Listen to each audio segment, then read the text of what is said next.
everybody, this is Anthony John Agnello, Senior Social Editor at Games Radar Plus. It's like Babe Ruth's ghost told that kid in The Sandlot. Heroes live forever, legends never die, and no video game character can disappear forever. Fine, that's not what Babe Ruth's ghost said, but the maxim holds true. Even though we haven't seen certain characters in years and years, that doesn't mean we shouldn't see them in brand new games. Not necessarily sequels either. Donkey Kong made an awesome reemergence in Donkey Kong Country, after all. These 12 characters deserve the same treatment. Get away from him!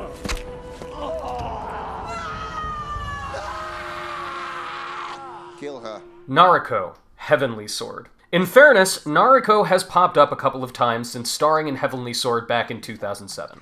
She was one of the combatants in the largely ignored PlayStation All-Stars Battle Royale, and a truly awful direct-to-DVD animated adaptation of the original game. Forget those missteps, though. This is a woman who deserves her own game. In fact, NARIKO was single-handedly the best part of Heavenly Sword, a three-dimensional brawling game whose brawling felt limp at best. Her journey as a constantly patronized warrior, sacrificing her body and soul to save her patriarchal community from a mad tyrant, was so engrossing it made it worth trudging through the terrible combat. A story of her reclaiming her humanity after the tragic ending of the original game would be something special.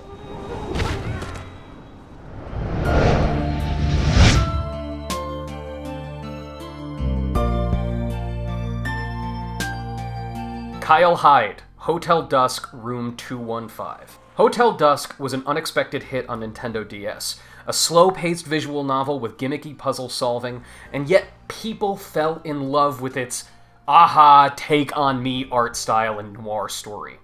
The real secret to Hotel Dusk's success was Kyle Hyde. Never the hard-boiled, badass detective you expect him to turn into, Kyle turns out to be the ex-cop with demons who's genuinely a good person hoping to be better with others. He hasn't seen too much or gotten too old for this shit. He's a guy as complicated and haunted as anyone else, and playing through the game's mystery helps him grow. With a studio that made him closed and the character now in the hands of Nintendo, the likelihood of a third Kyle Hyde story seems unlikely, but he's too good to waste. Let's get an NX open-world detective game going, Nintendo. Come on!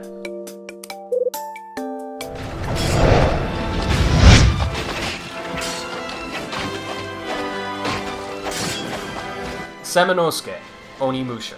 10 years after its last game on PS2, it's difficult to remember just how big a deal Onimusha was for Capcom.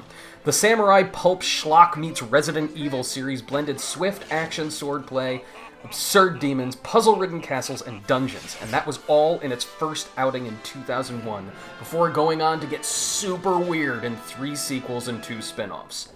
Samanosuke Akechi tied it all together. The essential lone warrior action hero, Semenosuke was both a perfect vessel for players to project themselves into and unstated personality thanks to the performance capture of actor Takeshi Kaneshiro. The combat and exploration of Onimusha and its side games has aged significantly these past 10 years, but Semenosuke would be an amazing character for a massive exploration-based action game from Capcom. I hope when they catch the bastard, they put a bullet right between his eyes, and maybe a boot up his arse for good measure. You sound ready to volunteer. I'm dangerous when I'm upset. Kate Archer, No One Lives Forever. Kate Archer's absence from the video game landscape these past 14 years is keenly felt. Monolith Productions, her creator, continued to make great games from Fear to Shadow of Mordor since it stopped making No One Lives Forever first-person shooters, but none of its characters have been as downright cool as Kate Archer was.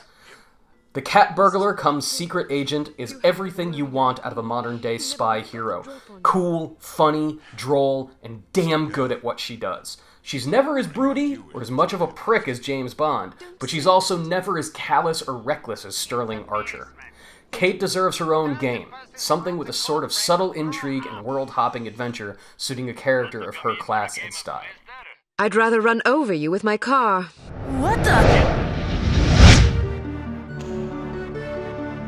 Who did you say was puny? And why are you guys wearing such stupid costumes? Musashi. Brave fencer Musashi. Given the nearly 2 decades of overwhelmingly melodramatic role-playing games that have poured ceaselessly out of Square Enix, a bulbous comedic hero probably doesn't seem like a likely lead for the publisher's Japanese studios. Once upon a time, though, Square's teams were capable of making some legitimately funny and warm games. Brave fencer Musashi was chief among them, and Musashi himself was the star. The teensy warrior was like a cross between Miyamoto Musashi, the very real samurai, and the lovable arrogance of Calvin from Calvin and Hobbes. An unusual combination? Certainly, but one that made for a supremely personable game that was far more charming than it was fun to play. Just imagine a Nintendo 3DS platformer with that little dude. A light will lead you above. Whatever. But this is a 10th level spell. We ain't got all day. Yeah, let's go, Toots. Make with the boo-boo. NIKKI and FARGUS, Pandemonium. Long before it flooded homes with plastic Skylanders toys, Toys for Bob made one of the world's first polygonal platformers. Pandemonium made it to almost every game-playing machine under the sun between 1996 and the early aughts, from the PlayStation to Nokia's poor doomed N-Gage, and no version of it was particularly good.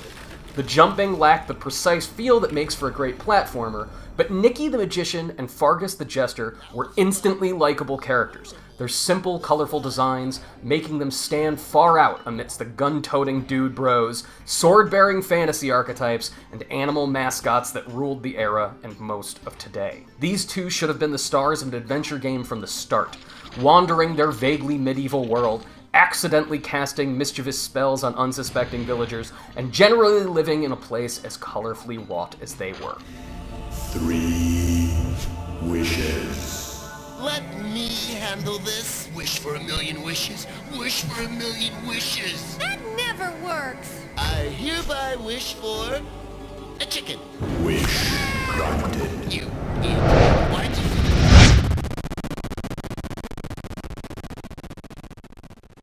Mike, Star Tropics. Star Tropics was weird as hell when it came out in 1990. While superficially similar to Zelda thanks to its mix of puzzles, action dungeons, and light role-playing, its premise distinguished the game from all others.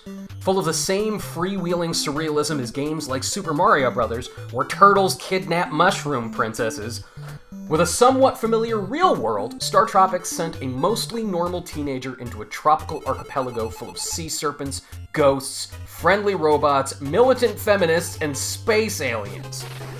Mike himself was the perfect straight man, the ideal milquetoast doof to put in wild scenarios, but distinctive thanks to his moveset. The guy fights octopuses with a yo-yo. He resists alien brainwashing by stuffing bananas into his ears. But he still just wants to play baseball at the end of the day. Spice up the NX launch line with some old-school blood, Nintendo, and give Mike the Ocarina of Time style makeover he's always deserved. Robert can do the job! Let's go, Robert! Jump and go! Robert. Jumping Flash. When new technology comes along, no game maker knows quite what the hell to do with it. After Tomb Raider and Super Mario 64 came along, everyone had an idea of how to do 3D platformers. Before that, not so much. Jumping Flash was an early attempt at figuring it out, and Robert was the freaky, adorable character that brought Sony's experiment to life. While the game itself was mostly simple and messy, with generic environments full of blobby trees and barely defined structures, Robert himself was awesome. Who doesn't love a robot bunny with enormous red eyes that can jump 20 stories straight into the air?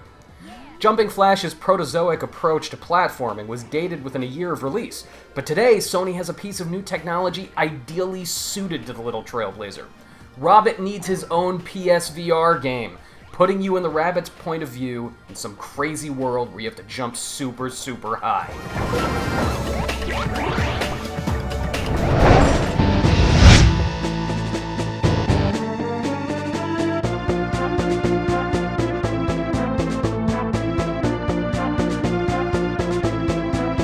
Blackthorne. Overwatch wouldn't have seemed so strange coming from Blizzard once upon a time. Before the 21st century, there was more to the kingdom of Battle.net than an endless tide of variations of Warcraft, Starcraft, and Diablo. They made all kinds of games, even weird schlock like Blackthorne. Like Oddworld Abe's Odyssey filtered through the early 80s movies of John Carpenter, Blackthorne was a bizarre adventure platformer with slow, steady exploration through a violent fantasy world where green ogres have imprisoned lost souls in a vast nightmare factory world. Blackthorne himself was pure grindhouse hero, a long-haired meathead in tight black jeans and a leather vest, blowing up bad guys with one-handed shotgun shots. He's little more than a brute archetype, but the way he was animated made him pop off the screen. Word in 2013 was that he'd make it into Heroes of the Storm, but it never came to be. He's really more of an Overwatch character at heart, though. Make it happen, Blizzard.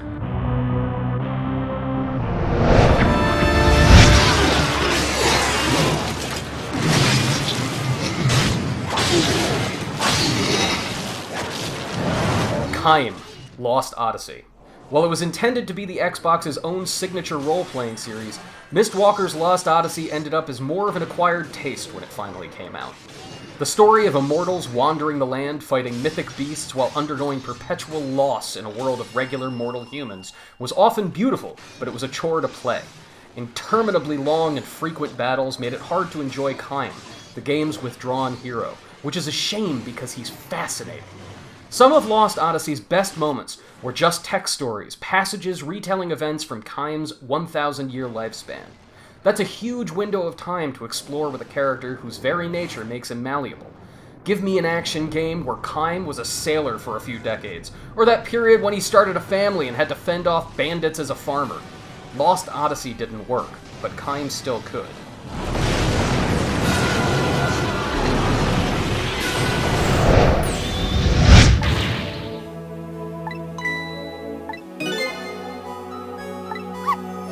Missile, Ghost Trick. Were the world a just place, Ghost Trick would have been a runaway success just like Ace Attorney, Shu Takumi's previous original series. His story about a spirit trying to solve its own murder while trying to save others from an equally grisly fate was just as full of mind-tweaking puzzles, addictive story, and characters that were both equally absurd and deeply lovable. Missile, a super-pumped Pomeranian, is the embodiment of what makes Ghost Trick so wonderfully distinct. He comes off at first like a one-dimensional joke character, a dog whose excited barks are written out like he's people. I hate those red things! Welcome! It's Missile! As the game goes on, and it's revealed that Missile loves his family so much that he's continued on as a poltergeist to protect them, he takes on greater dimension. Can a ghost dog psyched about everything carry his own game? Hell yes! Give him a platformer! Give him a dating game! Missile is so good he'll work anywhere!